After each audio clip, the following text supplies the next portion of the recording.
سفید محل ایپیسوڈ 15۔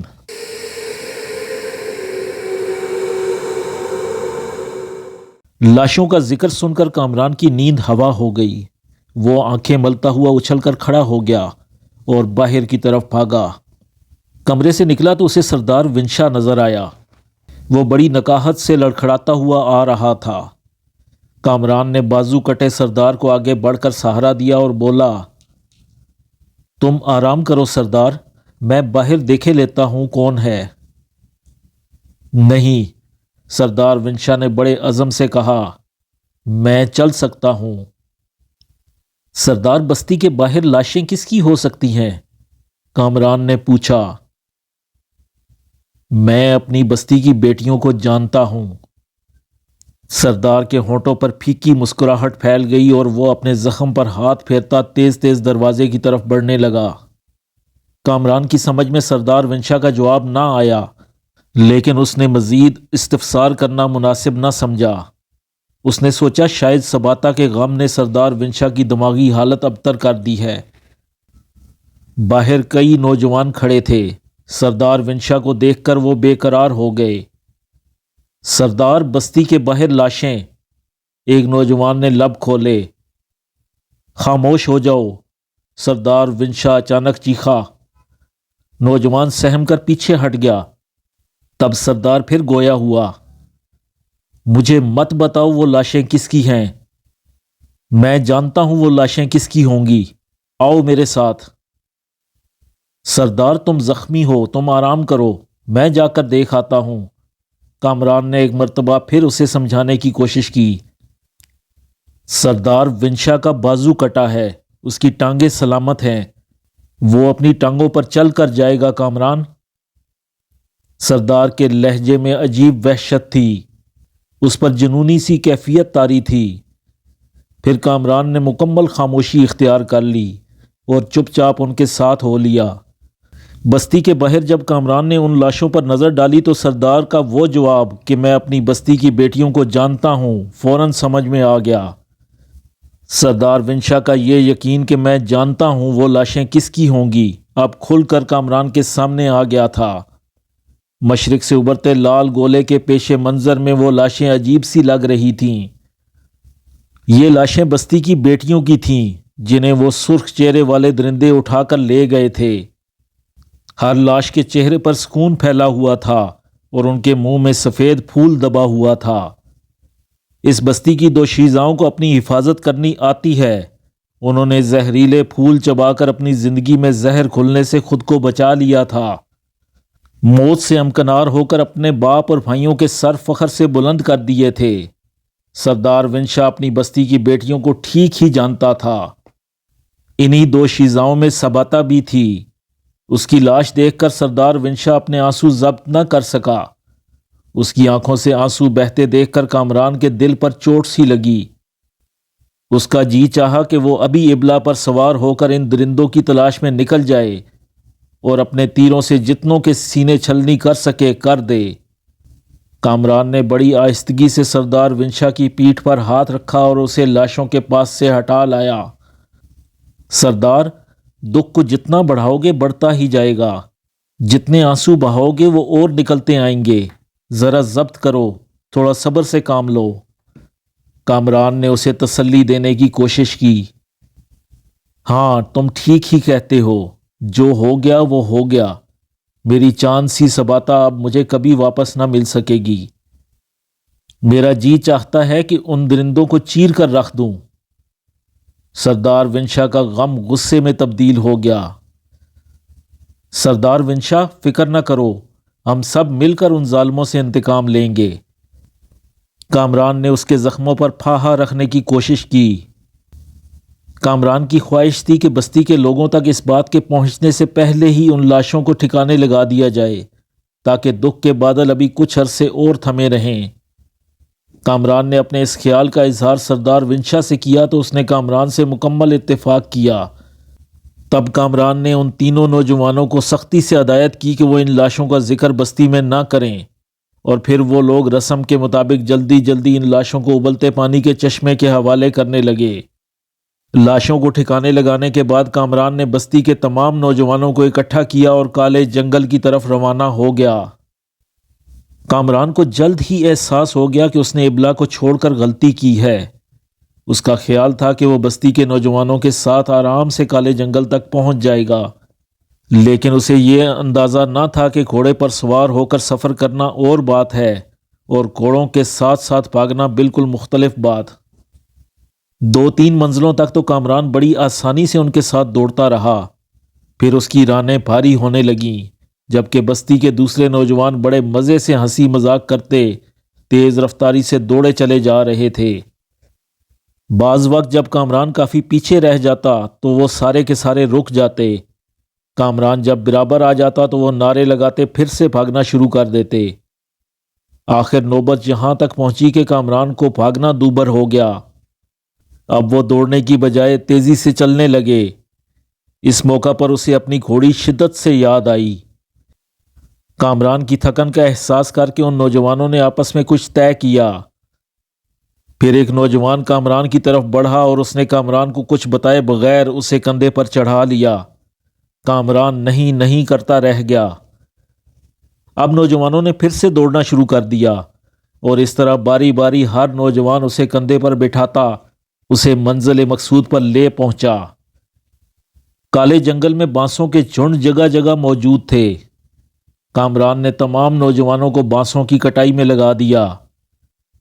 نوجوانوں نے جلد ہی کامران کے سامنے بانسوں کے ڈھیر لگانا شروع کر دیے۔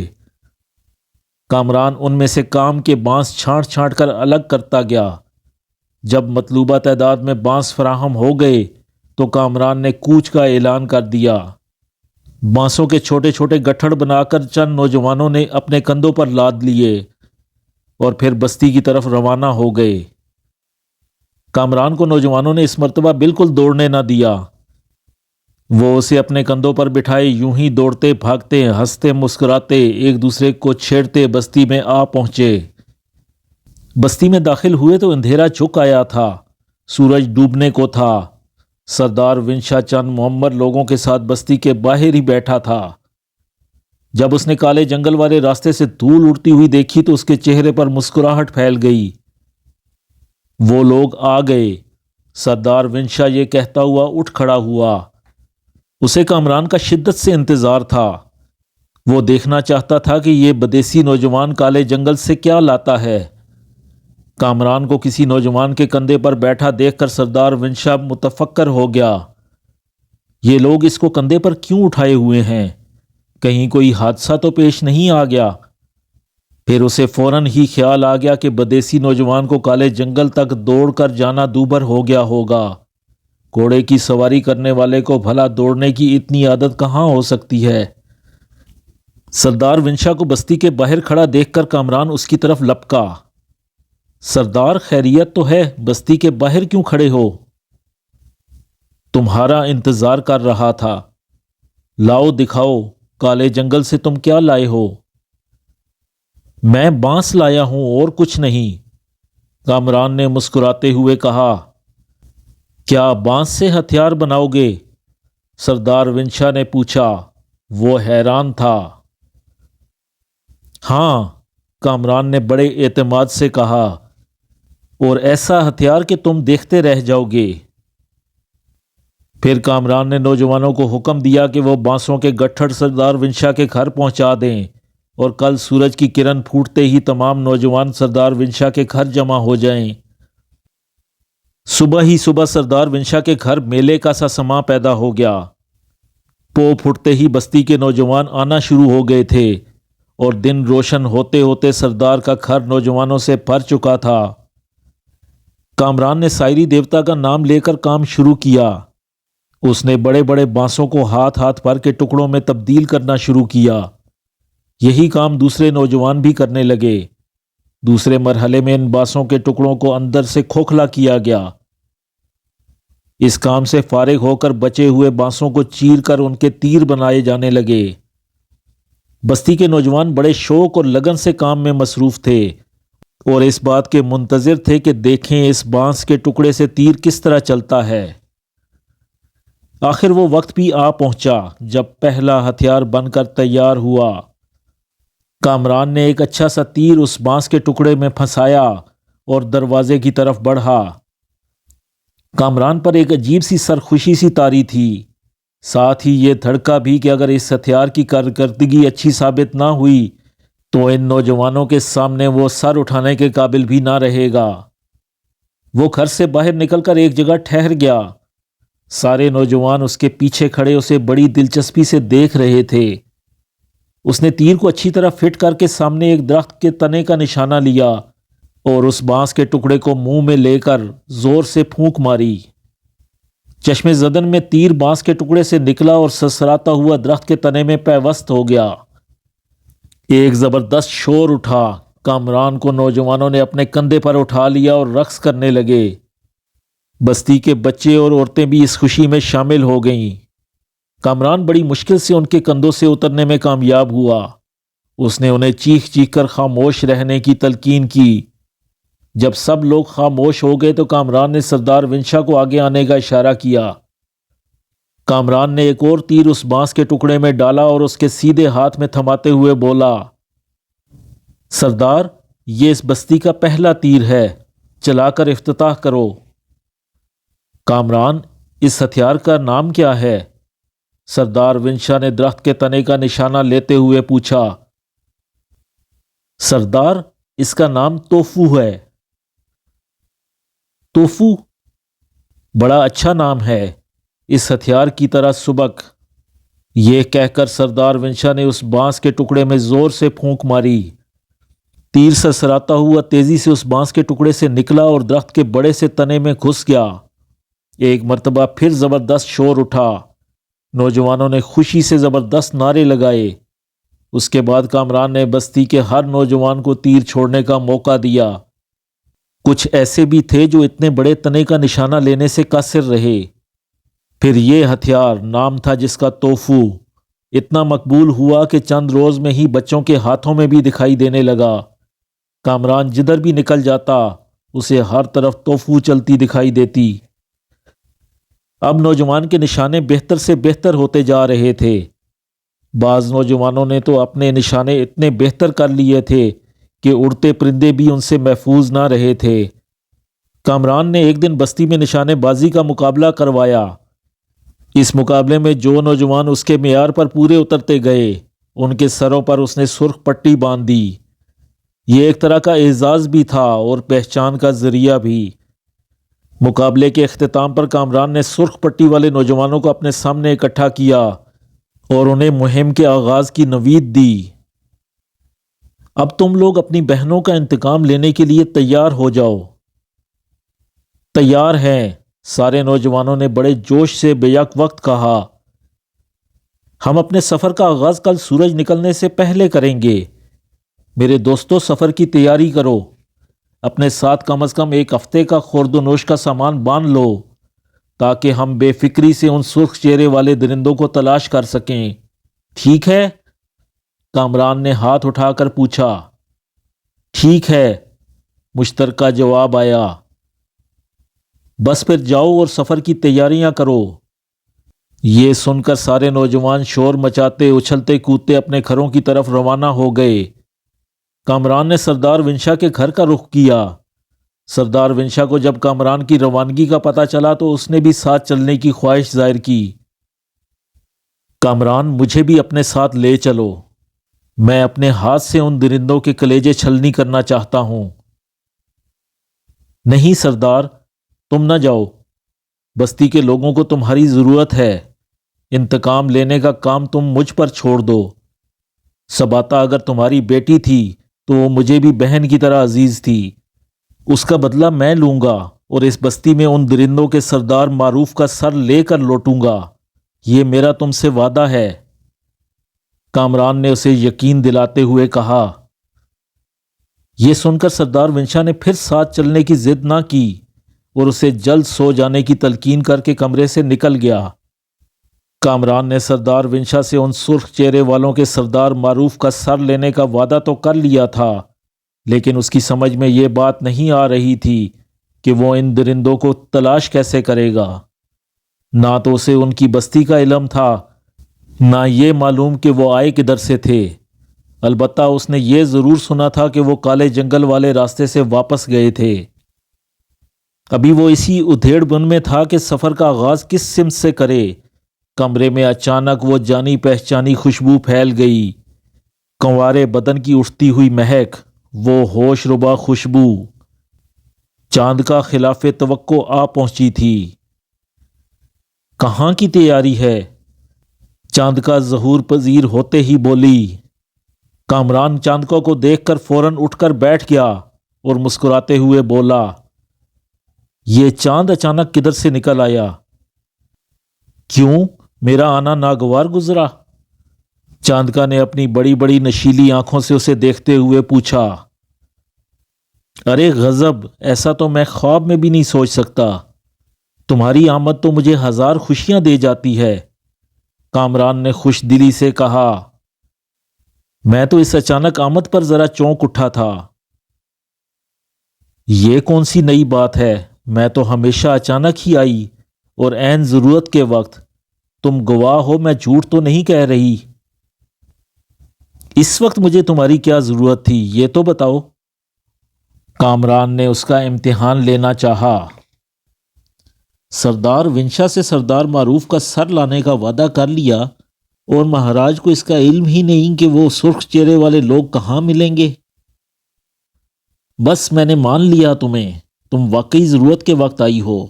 اب جلدی سے یہ بتاؤ کہ وہ درندے مجھے کہاں ملیں گے؟ کامران نے بے قراری سے پوچھا۔ میرا ہاتھ دیکھو، چاندکا اپنا دایاں ہاتھ اس کے سامنے کرتے ہوئے بولی۔ ہاں، بہت خوبصورت ہے، کامران نے اس کے ہاتھ کی طرف دیکھتے ہوئے کہا۔ چاندکا نے جواب میں کچھ نہ کہا، وہ صرف مسکرا کر رہ گئی۔ تب ہی چاندکا کا ہاتھ روشن ہو گیا۔ کامران کو چاندکا کے ہاتھ میں اس بستی کا بیرونی منظر دکھائی دیا۔ یہاں سے تمہارے سفر کا آغاز ہوگا، چاندکا نے کہا۔ اب تم ان راستوں کو غور سے دیکھتے جاؤ اور پہچانتے جاؤ تاکہ منزل تک پہنچتے ہوئے تمہیں کوئی دقت نہ ہو۔ پھر چاندکا کے ہاتھ میں مختلف راستے دکھائی دیتے گئے۔ کامران ان راستوں کو ذہن نشین کرتا گیا، یہاں تک کہ اسے کچھ دیر بعد کچھ خیمے دکھائی دینے لگے۔ ان خیموں کے آگے جگہ جگہ الاؤ روشن تھے۔ یہی ہے تمہاری منزل، چاندکا نے توجہ دلائی۔ اچھا، کیا یہ خانہ بدوش لوگ ہیں؟ کامران نے پوچھا۔ ہاں، جو دوسروں کے گھر اجاڑتے پھرے، دیوتا انہیں کبھی گھر نہیں دیتا، چاندکا نے سنجیدگی سے کہا۔ اچھا، اب میں چلتی ہوں، تم کل صبح اپنی مہم پر روانہ ہو جاؤ۔ اور اس سے پہلے کہ کامران کوئی جواب دیتا، چاندکا اپنے جلوے سمیٹ کر فضا میں تحلیل ہو گئی۔ چاندکا کے جانے کے بعد کامران نے 2-3 گہرے سانس لیے۔ اس کے سر سے ایک بہت بڑا بوجھ اتر گیا تھا۔ اب ان درندوں کو پا لینا کوئی مشکل کام نہ تھا۔ کامران کمرے میں رچی کنوارے بدن کی خوشبو دھیرے دھیرے اپنی سانسوں میں بساتا نیند کی آغوش میں چلا گیا۔ صبح جگانے کا کام سردار ونشا کے سپرد تھا۔ وہ ٹھیک وقت پر کامران کو اٹھانے آ پہنچا۔ اٹھو کامران، کچھ دیر میں صبح ہونے والی ہے۔ سردار ونشا کی آواز سنتے ہی کامران جست لگا کر کھڑا ہو گیا، جیسے وہ ساری رات سویا ہی نہ ہو۔ باہر نکل کر اس نے ابلا کی پیٹھ تھپتھپائی اور اس کے منہ میں لگام دے کر اس پر سوار ہو گیا۔ کمان کو کندھے پر درست کرتا ہوا سردار ونشا کو الوداع کہا اور ابلا کو زور سے ایڑ دی۔ ابلا حسب معمول پہلے 2 ٹانگوں پر کھڑی ہوئی، پھر اس نے اڑنا شروع کر دیا۔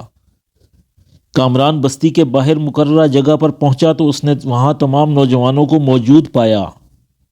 ہر شخص تحفوں سے لیس تھا اور دل میں انتقام کی آگ بھڑکائے چلنے کے لیے منتظر۔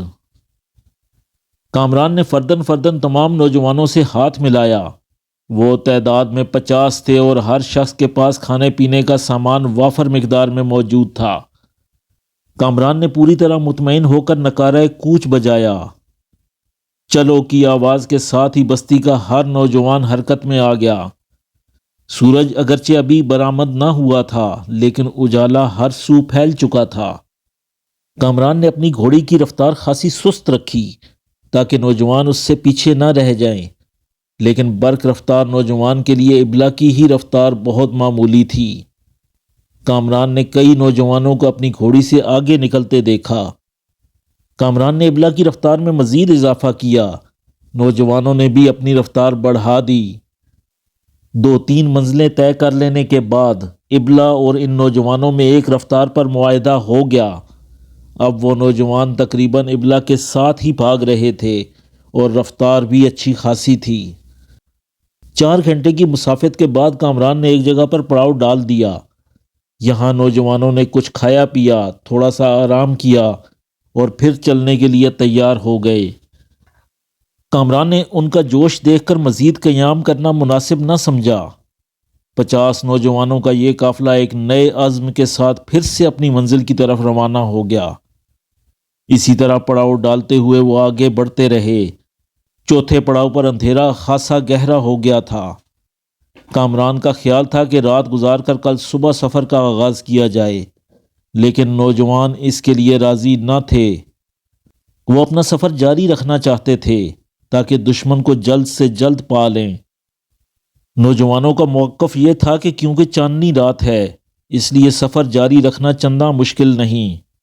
اگرچہ پوری رفتار سے بھاگنا مشکل ہوگا لیکن وہ بھاگ تو سکیں گے، بے شک دھیمی رفتار ہی صحیح، کم از کم سفر تو جاری رہے گا، کچھ نہ کچھ فاصلہ تو کم ہوگا۔ سو کر رات ضائع کرنے کا کیا فائدہ؟ کامران نے نوجوانوں کے دلائل کے آگے ہتھیار ڈال دیے۔ قافلہ پھر چل پڑا۔ کامران کا خیال تھا کہ اگر اسی رفتار سے سفر جاری رہا تو وہ صبح ہونے سے پہلے درہ پر پہنچ جائیں گے، اور ہوا بھی یہی۔ کامران کا اندازہ 100% درست ثابت ہوا۔ اب نوجوانوں کے سامنے فلک بوس کالے کالے دیو پہاڑوں کے روپ میں کھڑے تھے۔ آگے جانے کا راستہ بالکل نہ تھا۔ نوجوانوں نے کامران کو گھیر لیا۔ اب آگے کیسے جائیں گے؟ نوجوانوں نے پوچھا۔ ضرور جائیں گے، کامران نے انہیں تسلی دی۔ بس یوں سمجھ لو کہ تمہاری منزل آ پہنچی۔ پہاڑوں کے اس طرف تمہارا دشمن موجود ہے۔ کیا واقعی؟ لیکن تم یہ بات کیسے جانتے ہو؟ نوجوانوں کو اصل میں کامران کی بات کا یقین نہیں آ رہا تھا۔ اس بات کو بھول جاؤ کہ میں دشمن کا ٹھکانہ کیسے جان گیا۔ بس میری بات پر یقین کر لو اور جو میں کہوں کرتے جاؤ۔ کامران نے انہیں سمجھایا۔ حکم کرو، بتاؤ ہم کیا کریں؟ نوجوانوں نے سعادت مندی اختیار کر لی۔ فی الحال انتظار، کامران نے ابلا سے اترتے ہوئے کہا۔ پھر اس نے 5 نوجوانوں کو اپنے ساتھ لیا اور بقیہ نوجوانوں کو آرام کرنے کا حکم دے کر ایک طرف چلا گیا۔ اگر وہ چاندکا کے ہاتھ پر دیکھے ہوئے راستوں کے مطابق صحیح آ گیا تھا تو اس درہ کو یہاں سے زیادہ دور نہیں ہونا چاہیے تھا، کامران نے سوچا۔ وہ درہ تلاش کر کے جلد سے جلد حملہ کرنے کا منصوبہ طے کرنا چاہتا تھا۔